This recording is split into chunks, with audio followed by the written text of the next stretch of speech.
Let's move straight on then to Sophia Kassidova, the head of strategy at the Bulgarian Development Bank.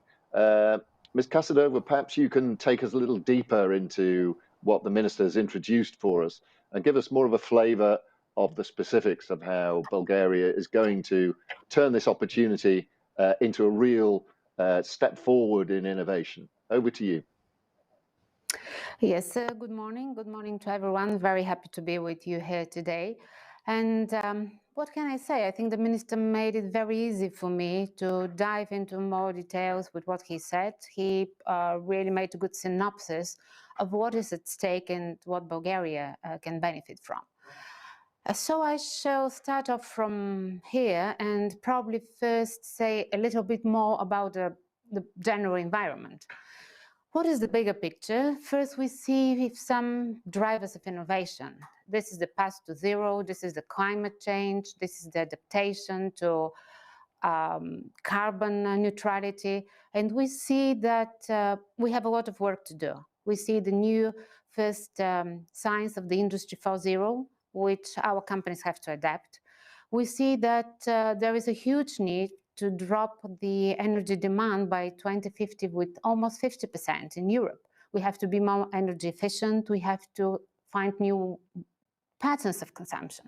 And we have to also use circular modes of resources. So the pandemic really brought us to such a structural change that it challenges traditional manufacturing, business models towards digitalization and services. All these technological advantages, they're fast and they transform the business. So we see that business models are at risk. They need to reform, they need to innovate. The other part of the bigger picture, and which is the subject of this conference in a way, is that the EU stimulus is larger than ever. We see almost 2 billion euros for the next 7 years, 40% of which will go through the instrument Next Generation Europe.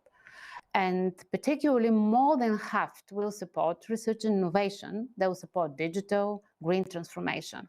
This is a huge engine for recovery for the Bulgarian economy.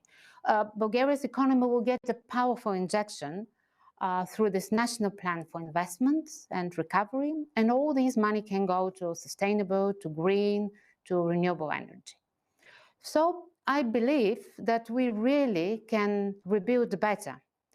Yes, there are challenges. What are the challenges? First, to mention a few, the Bulgarian economy, European Union, is the energy intensive, the most energy resource-oriented, the most carbon intensive, and it really uses 6 times more raw materials per GDP capital as compared to average in the European Union.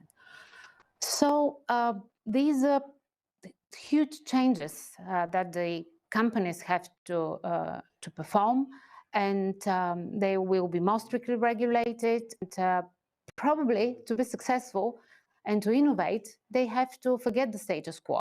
We all have to ask the question, what if we are starting over? There are challenges, but there are opportunities. And as I said, this recovery plan aims to improve all sources of competitive advantage that our economy has. First, these are the people, the technology, the land, all these factors of production that can make us successful. Also, we have a competitive positioning that is going to be helpful. We can differentiate in price, in products, in services, in brands. And we all know that when low industry growth is present, then there is enormous opportunity for competition and for innovation, and they will follow. And just to add that we see an environment post-pandemic that this is a shifting macro. We see big ecological, big technological, big social cultural changes. And preparing for my notes the other day, I ran upon a very interesting example. It was written back a few years ago in the Financial Times. And I think it's a very incentivizing example that an unattractive industry was the US air travel, where in the first 100 years of its existence, it made just zero profit, so zero net profit. Then it made some good years of making good profit. Now we see difficulties existing. But this is saying that we have to forget the status quo. And the Bulgarian Development Bank, where do we come in this picture? As the state-owned bank, we have a big role to play. And our role goes beyond the traditional. In this pandemic, we played a counter-cyclical role, and we provided tailor-made solutions that help businesses escape the immediate crisis.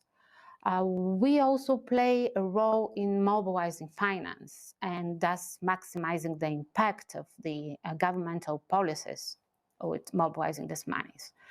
We also mitigate risks for firms and for the banking system in general. And with our investments, we allow companies to go to sectors and regions that they wouldn't otherwise go because they believe these are too risky. And now we can play again a new mission and a new role. As a matter of fact, we announced this new course a year ago when we were present at the Vienna Central East European Forum, where we've said that we're taking a longer-term view for development and that will support recovery with the ESG agenda, with more environment, more social and more governance impact.